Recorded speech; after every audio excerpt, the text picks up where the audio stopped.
ಸಾಂಬಾರು ಮಾಡಿ ತೋರಿಸ್ತಾ ಇದ್ದೀನಿ. ಹೇಗೆ ಮಾಡೋದು ಬನ್ನಿ ನೋಡ್ಕೊಂಬಂದು. ಈ ಮೈಸೂರು ಬೇಳೆನೂ ಮಿಕ್ಸ್ ಮಾಡಿ ತೊಗೊಂಡಿದ್ದೀನಿ. ಒಂದು ಸ್ವಲ್ಪ ಆಯಿಲ್ ಹಾಕೋಣ. ಇದಕ್ಕೆ ಸಾಸಿವೆ ಹಾಕ್ಕೊಳ್ಳೋಣ, ಕರಿಬೇವಿನ ಸೊಪ್ಪು ಹಾಕ್ಕೊಳ್ಳೋಣ. ಈರುಳ್ಳಿ ನಾನು ಸಣ್ಣ ಈರುಳ್ಳಿ ಯೂಸ್ ಮಾಡಿದ್ದೀನಿ. 1 ಕಪ್ಪಷ್ಟು ಸ್ವಲ್ಪ ಜಾಸ್ತಿ ಟೊಮೊಟೊ ಇರಲಿ. ಸ್ವಲ್ಪ ನೀರು ಆ್ಯಡ್ ಮಾಡ್ಕೊಳ್ಳೋಣ. ಇಡ್ಲಿ ಸಾಂಬಾರು ರೆಡಿ. ನಮಸ್ಕಾರ, ನಮ್ಮ GFC ಮಸಾಲ ಯೂಟ್ಯೂಬ್ ಚಾನಲ್ಗೆ ಸ್ವಾಗತ. ಇವತ್ತು ಒಂದು ನಮ್ಮ ನಾಟಿ ಸ್ಟೈಲು ಇಡ್ಲಿ ಸಾಂಬಾರು ಮಾಡಿ ತೋರಿಸ್ತಾ ಇದ್ದೀನಿ. ಹೇಗೆ ಮಾಡೋದು ಬನ್ನಿ ನೋಡ್ಕೊಂಬಂದು. ಈಗ ನಾವು ಈ ಸಾಂಬಾರು ಪ್ರಾರಂಭ ಮಾಡೋಣ. ಒಂದ್ಸರಿ ಎಲ್ಲ ಹೇಳ್ಬಿಡ್ತೀನಿ ನಿಮ್ಗೆ ಏನೇನು ಅಂತೇಳಿ. ಮೈಸೂರು ಬೇಳೆ, ಹೆಸರು ಬೇಳೆ, ಇದು ತೊಗರಿಬೇಳೆ, ಇದು ಹುಣಸೆಹಣ್ಣು, ರುಚಿ ತಕ್ಕಾಗೆ ಉಪ್ಪು, ಸಾಸಿವೆ, ಗುಂಡ್ರು ಮೆಣಸಿಕಾಯಿ, ಟೊಮೊಟೊ, ಕೊತ್ತಂಬರಿ ಸೊಪ್ಪು, ತೆಂಗಿನಕಾಯಿ, ಜೀರಿಗೆ, ಬೆಲ್ಲ, ಇಂಗು. ನಾನು ಸಣ್ಣ ಈರುಳ್ಳಿ ಯೂಸ್ ಮಾಡಿದ್ದೀನಿ. ಯಾವಾಗಲೂ ನಿಮಗೆ ಇಡ್ಲಿ ಸಾಂಬಾರಿಗೆ ಯಾವಾಗಲೂ ಸಣ್ಣ ಈರುಳ್ಳಿನೇ ತುಂಬ ಇಷ್ಟ ಆಗುತ್ತೆ ಅಂದರೆ ಜನಕ್ಕೆಲ್ಲ ಇಷ್ಟ ಆಗುತ್ತೆ. ಜೊತೆಗೆ ಕರಿಬೇವಿನ ಸೊಪ್ಪು. ಇಷ್ಟು ಐಟಮ್ ಇದ್ದರೆ ಒಂದು ಅದ್ಭುತವಾದ ಇಡ್ಲಿ ಸಾಂಬಾರನ್ನ ನೀವು ಮನೆಯಲ್ಲೇ ರೆಡಿ ಮಾಡ್ಕೋಬೋದು. ನೀವು ಹೋಟ್ಲ್ ಟೇಸ್ಟಲ್ಲಿ, ನಾವು ಹೋಟ್ಲ್ ಟೇಸ್ಟ್ ಹೇಗಿರ್ತದೆ ಆ ಟೇಸ್ಟ್ನ ನಿಮ್ಮ ಮನೆ ಬಾಗಿಲಿಗೆ ತರೋ ಪ್ರಯತ್ನ ನಾವು ಖಂಡಿತ ಮಾಡ್ತೀವಿ. ಪ್ರತಿಯೊಂದು ಅಡುಗೆನೂ ಅದೇ ಥರನೇ ನಾವು ಮಾಡೋದು. ನಾನು ಈಗ 2 ಥರದ್ದು ತೊಗರಿಬೇಳೆ ತೊಗೊಂಡಿದ್ದೀನಿ. ತೊಗರಿಬೇಳೆ ಒಂದು ಥರದ್ದು, ಜೊತೆಗೆ ಟೇಸ್ಟ್ ಆಗಿರಲಿ ಅಂತೇಳಿ ಮೈಸೂರು ಬೇಳೆ ನೋಡಿದ್ದೀರಲ್ಲ, ಈ ಮೈಸೂರು ಬೇಳೆನೂ ಮಿಕ್ಸ್ ಮಾಡಿ ತೊಗೊಂಡಿದ್ದೀನಿ. ಎರಡು ಸೇರಿ ನಿಮಗೆ ಕುಕ್ಕರಲ್ಲಿ ನಾವು ಕೂಗಿಸ್ಕೋಬೇಕು.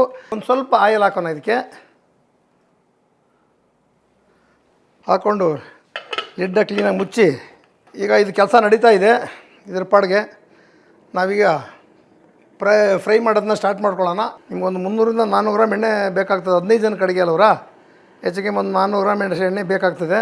ಈ ಸಾಂಬಾರು ನೀವು ಯಾರು ನಮ್ಮ ಈ ಚಾನಲ್ ನೋಡ್ತಾ ಇದ್ದೀರಿ, ಇದರಲ್ಲಿ ನೀವು ಹೋಟ್ಲವರು, ಸಣ್ಣ ಪುಡ ಹೋಟ್ಲವರು ಬೇಕಾದ್ರೆ ನೀವು ನೋಡ್ತಾ ಇರಿ ಇದನ್ನು. ಇದೇ ಥರ ಸಾಂಬಾರು ಪೌಡ್ರ್ ಬೇಕಾದರೆ ನಿಮಗೆ ನಾವು ಇನ್ನೂ 6 ತಿಂಗಳ ಕಾಲ 1 kg ಸಾಂಬಾರು ಪೌಡ್ರ್ ತೊಗೊಂಡ್ರೆ 1 kg ನಾವು ಫ್ರೀಯಾಗಿ ನಿಮಗೆ ಸಪ್ಲೈ ಮಾಡ್ತೀವಿ. ನಮ್ಮ ಈ ಇದರಲ್ಲಿ ನಮ್ಮ ನಂಬರ್ ಬರ್ತಾ ಇರ್ತದೆ ನೋಡಿ. 400 ರೂಪಾಯಿ ಇಟ್ಟಿದ್ದೀವಿ ರೇಟ್ ಅಷ್ಟೇ. ತುಂಬ ಚೆನ್ನಾಗಿ ಮಾಡಿದ್ದೀವಿ ಕ್ವಾಲಿಟಿನ. ಯಾರು ಹೋಟ್ಲವ್ರು ಈ ಅವಕಾಶ ಯೂಸ್ ಮಾಡ್ಕೊಳ್ಳಿ. 1 kgಗೆ 1 kgನೇ ಫ್ರೀ ಕೊಡ್ತಾಯಿದ್ದೀವಿ. ನಮಗೆ ಡೈರೆಕ್ಟಾಗಿ ನೀವು ಕಾಂಟ್ಯಾಕ್ಟ್ ಮಾಡಿ ನೀವು ಅದನ್ನು ಪಡ್ಕೋಬೋದು. ಎಣ್ಣೆ ಕಾದ ತಕ್ಷಣ ಸಾಸಿವೆ ಹಾಕ್ಕೊಳ್ಳೋಣ.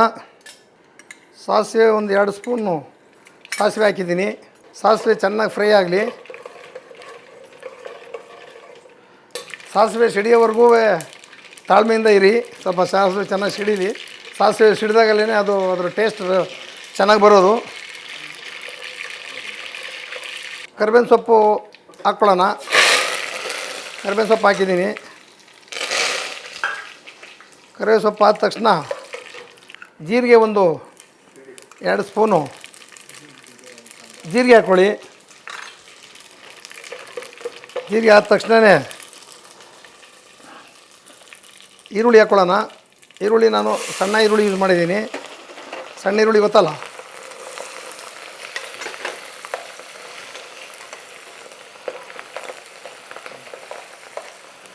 ಆಮೇಲೆ ಗುಂಟೂರು ಮೆಣಸಿನ್ಕಾಯಿ ಹಾಕ್ಕೊಳ್ಳಿ. ಖಾರಕ್ಕೆ ಲೈಟಾಗಿ ಸ್ವಲ್ಪ ಚೆನ್ನಾಗಿ ಕಾಣಲಿ ಅಂತ.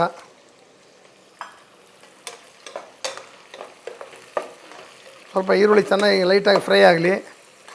ನಿಮ್ಗೆ ಅದು ತುಂಬಾ ಈರುಳ್ಳಿ ಫ್ರೈ ಮಾಡೋಂಗಿಲ್ಲ, ಯಾಕೆಂದರೆ ಇಡ್ಲಿ ಸಾಂಬಾರಲ್ವರ ಬಾಯಿಗೆ ಸಿಗಬೇಕದು.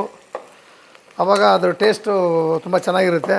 ಈಗ ಈ ಕಡೆ ವಿಸಿಲ್ ಬರ್ತಾಯಿದೆ. ಇದು ನಿಮಗೆ ವಿಸಲ್ ಯಾವಾಗಲೂ ಬಂದ ಮೇಲೆ ಯಾವತ್ತು ವಿಸಲ್ ಹಾಕಿ. ಸ್ಟಾರ್ಟಿಂಗಲ್ಲೇ ನೀವು ವಿಸಲ್ ಹಾಕೋಬೇಡಿ. ಈಗ ನಾನು ವಿಸಲ್ ಹಾಕಿದ್ದೀನಿ. ಈಗ ಟೊಮೊಟೊ ಹಾಕ್ತಾಯಿದ್ದೀನಿ. 1 ಕಪ್ಪಷ್ಟು ಸ್ವಲ್ಪ ಜಾಸ್ತಿ ಟೊಮೊಟೊ ಇರಲಿ. ಇದನ್ನು ಹಾಕೋತಾ ಇದ್ದೀನಿ.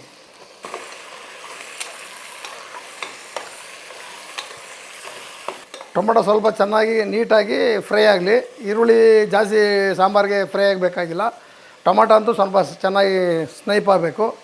ಆವಾಗ ಟೇಸ್ಟು ತುಂಬ ಚೆನ್ನಾಗಿರುತ್ತೆ.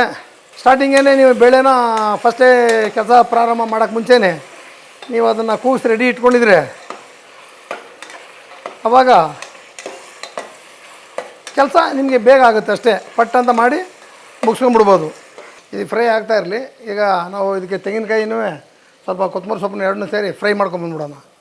ಈಗ ಒಂದು 4 ಸಾರಿ ಇದನ್ನು ಬೇಳೆನ ವಿಸಿಲ್ ಹೊಡಿಸ್ಕೊಳ್ಳಿ. ಇದು 4 ಸಾರಿ ವಿಸಿಲ್ ಆಗಿದೆ. ನಾನು ಆಫ್ ಮಾಡ್ತಾಯಿದ್ದೀನಿ. ನಾನು 1 ತೆಂಗಿನಕಾಯಿ ತೊಗೊಂಡಿದ್ದೀನಿ. ಹೆಚ್ಚು ಕಮ್ಮಿ ಒಂದು 3/4 ತೆಂಗಿನಕಾಯಿ ಅಷ್ಟು. ಸ್ವಲ್ಪ ಜಾಸ್ತಿ ಬೇಕಿರೋದ್ರಿಂದ 2 ಸಾರಿ ರುಬ್ಕೊಳ್ಳೋಣ. ಒಂದೇ ಸಾರಿ ಜಾಸ್ತಿ ಆಗ್ಬಿಟ್ಟು ಕಷ್ಟ ಆಗ್ಬಿಡುತ್ತೆ. ನಮ್ಮದೇ ಸಾಂಬಾರು ಪೌಡ್ರು ನೋಡ್ತಾಯಿದ್ದೀರಿ. ನಮ್ಮದೇ ಸಾಂಬಾರು ಪೌಡ್ರಲ್ಲಿ ನಾವು ಇಡ್ಲಿ ಸಾಂಬಾರು ಮಾಡ್ತಾಯಿದ್ದೀನಿ. ಸಾಂಬಾರು ಪೌಡ್ರ್ ಒಂದು 2 ಸ್ಪೂನ್ ಇದಕ್ಕೆ ಹಾಕ್ಕೊಳ್ಳೋಣ. ಮತ್ತು ಒಂದು 2 ಸ್ಪೂನ್ ಆಮೇಲೆ ಹಾಕ್ಕೊಳ್ಳೋಣ.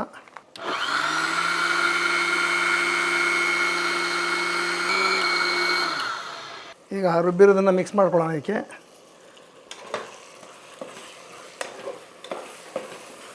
ಈಗ ರುಚಿಗೆ ತಕ್ಕಾಗಿ ಉಪ್ಪನ್ನು ಸೇರಿಸೋಣ. ಆಮೇಲೆ ಬೇಕಾದ್ರೆ ಮತ್ತೆ ನಮ್ಗೆ ಎಷ್ಟು ಬೇಕಷ್ಟು ಆಮೇಲೆ ಹಾಕ್ಕೊಳ್ಳೋಣ.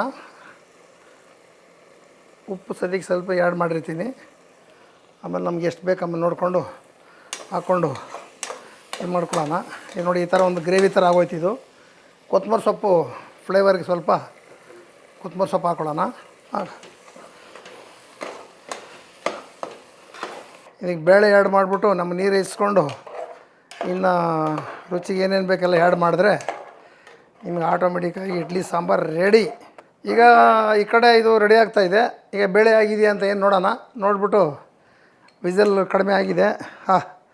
ಏನು ಅದ್ಭುತವಾಗಿ ಬಂದಿದೆ ಬೇಳೆ ಇದು. ನೀವು ಕಪ್ಪಲ್ಲಿ ನೋಡಿಕೊಂಡು ನಿಮ್ಗೆ ಎಷ್ಟು ಬೇಕು ಅಷ್ಟು ಹಾಕ್ಕೊಳ್ಳಿ ತೆಳುವಾಗಿ. ನಾವು ಒಂದೇ ಸರಿ 2 ಕೆಲಸನ ಒಂದು ಸರಿ ಮಾಡಿದ್ದೀವಿ. ನಾವು ಬೇಳೆ ನಿಮ್ಗೆ ಎಷ್ಟು ಬೇಕು ಕೂಗಿಸ್ಕೊಂಡು ಚೆನ್ನಾಗಿ ಸ್ನ್ಯಾಪ್ ಮಾಡಿಬಿಟ್ಟು ಹಾಕ್ಕೊಂಡ್ರೆ ನಾನು ಇಷ್ಟು ಮಾತ್ರ ಸೇರಿಸಿದ್ದೀನಿ, ಸಾಕಾಗ್ತದೆ. ಇದಿರಲಿ ಹೆಚ್ಚಿಗೆ ನಮಗೆ. ಇನ್ನೂ ಸ್ವಲ್ಪ ತೆಳುವಬೇಕು. ಇನ್ನೂ ಸ್ವಲ್ಪ ನೀರು ಆ್ಯಡ್ ಮಾಡ್ಕೊಳ್ಳೋಣ. ಯಾಕೆ ಬೇಳೆ ಇವಾಗ ಹಾಕಿರೋದ್ರಿಂದ ಅದೆಲ್ಲ ಬೇಳೆ ಕಟ್ಟು ಜೊತೆಗೆ ಅದು ಮಿಕ್ಸ್ ಆಗಬೇಕಲ್ಲ. ಈಗ ಇನ್ನೂ ಸ್ವಲ್ಪ ತೆಳುವಾಗಬೇಕಾಗ್ತದೆ. ಯಾಕೆ ಬೇಳೆ ಹಾಕಿದ್ದು ಗಟ್ಟಿ ಆಗ್ತಾಯಿದೆ ಇದು. ಇನ್ನೂ ಒಂದಷ್ಟು ನೀರು ಹಾಕ್ಕೊಳ್ಳೋಣ ಇಡ್ಲಿಗೆ. ಆವಾಗ ಸಾಕಾಗ್ತದೆ. ಇಷ್ಟಿದ್ರೆ ರುಚಿಗೆ ಇನ್ನು ಸ್ವಲ್ಪ ಲೈಟಾಗಿ ಉಪ್ಪು ಹಾಕಬೇಕು. ಹಾಕ್ತಾಯಿದ್ದೀನಿ. ಬೆಲ್ಲ ಎಲ್ಲ ಕಡೆ ಹೋಟ್ಲಲ್ಲಿ ನಿಮ್ಗೆ ಯೂಸ್ ಮಾಡ್ತಾರೆ ಸಾಮಾನ್ಯವಾಗಿ. ಲೈಟಾಗಿ ಅದು ಒಂಥರ ಇರಲಿ ಫ್ಲೇವರ್ ಅಂಥೇಳಿ.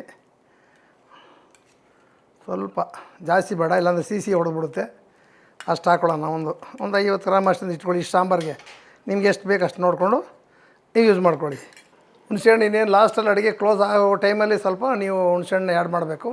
ಯಾಕೆಂದರೆ ಅದು ಫಸ್ಟೇ ನೀವು ಕುದಿಯೋಕೆ ಮುಂಚೆ ಆ್ಯಡ್ ಮಾಡಿದ್ರಿಂದರೆ ಅದ್ರ ಒಗುರು ಅಂತಿರ್ತದೆ. ಅದು ಒಗುರು ಜಾಸ್ತಿ ಬರೋಕ್ಕೆ ಶುರುವಾಗುತ್ತೆ. ನೀವು ಲಾಸ್ಟಲ್ಲಿ ಇಳಿಸುವಾಗ ಅಡುಗೆನ ಇನ್ನೊಂದು ಸ್ವಲ್ಪ ತಿರುವಾಗ ಅದನ್ನು ಆ್ಯಡ್ ಮಾಡಿದರೆ ಸಾಕು.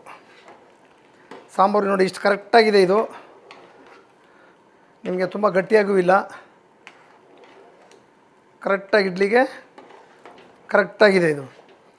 ನಮ್ಮದು ಪೌಡ್ರಲ್ಲಿ ನಿಮಗೆ ಆಲ್ರೆಡಿ ನಾವು ಹಿಂಗನ್ನು ಬಳಸಿರ್ತೀವಿ.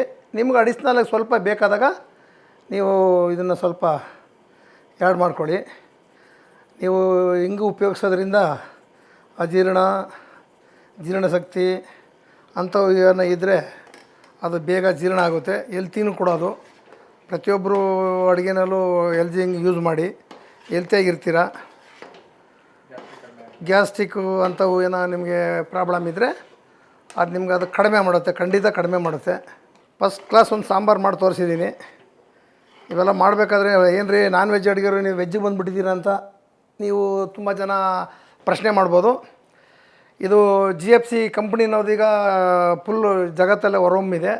ಬರೀ ನಾನ್ ವೆಜ್ಗೆ ನಾವು ಸೀಮಿತವಾಗಿದ್ದರೆ ಹಾಗಲ್ಲ. ತುಂಬ ಜನ ನಮ್ಮ ನಾನ್ ವೆಜ್ ತಿನ್ನೋರು ಕೂಡ ನಮ್ಮನ್ನ ತುಂಬ ಡಿಮ್ಯಾಂಡ್ ಮಾಡಿ ನೀವು ಈ ಥರದೊಂದು ನಾಟಿ ಸ್ಟೈಲಿ ಸಾಂಬಾರು ಪೌಡ್ರ್ ಬಿಡಿ ಅಂತ ಕೇಳಿದಕ್ಕೋಸ್ಕರ ನಾವು ಇದನ್ನು ತುಂಬ ದಿನ ಸಂಶೋಧನೆ ಮಾಡಿ ರೆಡಿ ಮಾಡಿ ನಮ್ಮ ನಾಗಮಂಗಲ ಹೆಸರಲ್ಲಿ ಯಾಕೆ ಬಿಡಬಾರ್ದು ಅಂತೇಳಿ ಯೋಚನೆ ಮಾಡಿ ಈ ಸಾಂಬಾರು ಪೌಡ್ರನ್ನ ಹೊರಗೆ ತಂದಿದ್ದೀವಿ. ಯಾವಾಗ ತುಂಬ ಎಲ್ರಿಗೂ ಇಷ್ಟ ಆಗುತ್ತೆ ಅಂತ ನನ್ನ ಭಾವನೆ. ಆಮೇಲೆ ವೆಜ್ಜವರು ತಪ್ಪು ತಿಳ್ಕೊಂಬಿಟ್ಟಿರ, ಇವ್ರು ನಾನ್ ವೆಜ್ ಮಿಕ್ಸ್ ಮಾಡ್ತಾರೆ ಅಂತೇಳಿ. ಪೌಡ್ರಲ್ಲಿ ಯಾವುದೇ ಕಾರಣಕ್ಕೂ ನಾನ್ ವೆಜ್ ಅನ್ನೋ ಕಾನ್ಸೆಪ್ಟೇ ಇಲ್ಲ. ನೀವು ಯಾವ ಐಟಮ್ಗೆ ಬಳಸ್ತೀರೋ ಅದು ನಿಮಗೆ ಹೊರಹೊಮ್ಮುತ್ತೆ ಅಷ್ಟೇ. ವೆರಿ ಸಿಂಪಲ್ ಇದು ಲಾಜಿಕ್ಕು. ನಿಮಗೆ ನಾನ್ ವೆಜ್ಜವರು ಚಕ್ಕೆ ಲವಂಗ ಅದು ಇದು ಸ್ವಲ್ಪ ಜಾಸ್ತಿ ಯೂಸ್ ಮಾಡ್ತೀವಿ, ವೆಜ್ಜವರು ಜಾಸ್ತಿ ಯೂಸ್ ಮಾಡಲ್ಲ. ಇಷ್ಟೇ, ಇನ್ನೇನು ಅದರಲ್ಲಿ ನಾನ್ ವೆಜ್ನೇ ಮಿಕ್ಸ್ ಮಾಡಿಬಿಡ್ತಾರೆ ಅಂತ ನಿಮ್ಮ ತಪ್ಪು ಕಲ್ಪನೆ ಇದೆಯಲ್ಲ, ಅದು ಹೋಗ್ಲಾಡ್ಸೋಕ್ಕೋಸ್ಕರ ನಾನು ಈ ಮಾತು ಹೇಳ್ತಾ ಇರೋದು. ಈ ಫ್ಯಾಕ್ಟ್ರಿನಲ್ಲಿ ತಯಾರಾಗೋಂಥ ಪ್ರತಿಯೊಂದು ಪದಾರ್ಥವೂ ವೆಜ್ಜೇ, ಯಾವ ಕಾರಣಕ್ಕೂ ನಾನ್ ವೆಜ್ಜು ಇಲ್ಲ. ನೀವು ಬೇಕಾದ್ರೆ ಈ ಸಾಂಬಾರು ಪೌಡ್ರ್ ತಗೊಂಡು ಬಳಸಿ ನೋಡಿ, ಅಂದರೆ ಬೇರೆ ವಿಭಿನ್ನವಾಗಿರುತ್ತೆ. ನೀವು ಚಕ್ಕೆ ಲವಂಗ ಇಂಥವೆಲ್ಲ ಸ್ವಲ್ಪ ಕಮ್ಮಿ ಹಾಕಿರ್ತೀರಿ. ಈ ಪೌಡ್ರಲ್ಲಿ ಸ್ವಲ್ಪ ಸ್ಟ್ರಾಂಗಾಗಿ ಹಾಕಿದ್ದೀವಿ. ತುಂಬ ಕಾಳುಗಳು ಯೂಸ್ ಮಾಡಿದ್ವಿ ನಾವು. ಕಾಳುಗಳು ಅಂದರೆ ಹೆಸರು ಕಾಳಿಂದ ಕಡಲೆಕಾಳು, ಹೆಸರು ಕಾಳು, ಮೈಸೂರು ಬೇಳೆ, ತೊಗರಿಬೇಳೆ.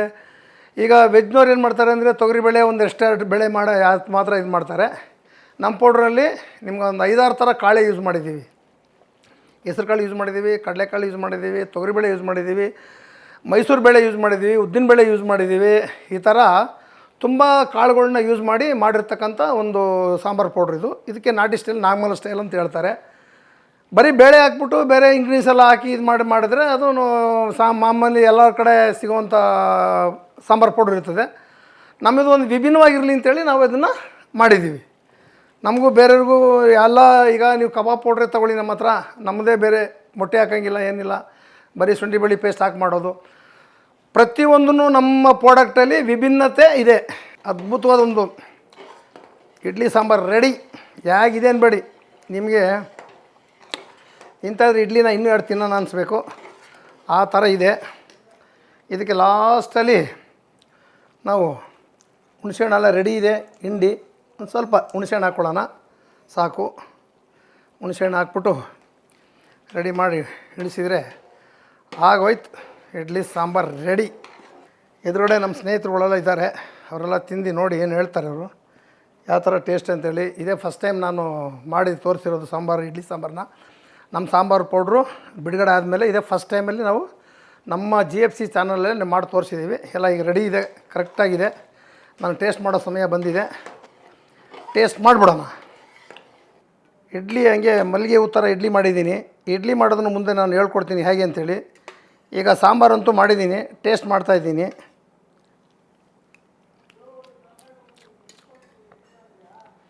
GFC ಮಸಾಲೆಯಲ್ಲಿ ಅಡುಗೆ ಮಾಡ್ಕೊಂಡು ತಿಂದರೆ ವಾರೆ ವಾಹ್ ಅನ್ನಬೇಕು.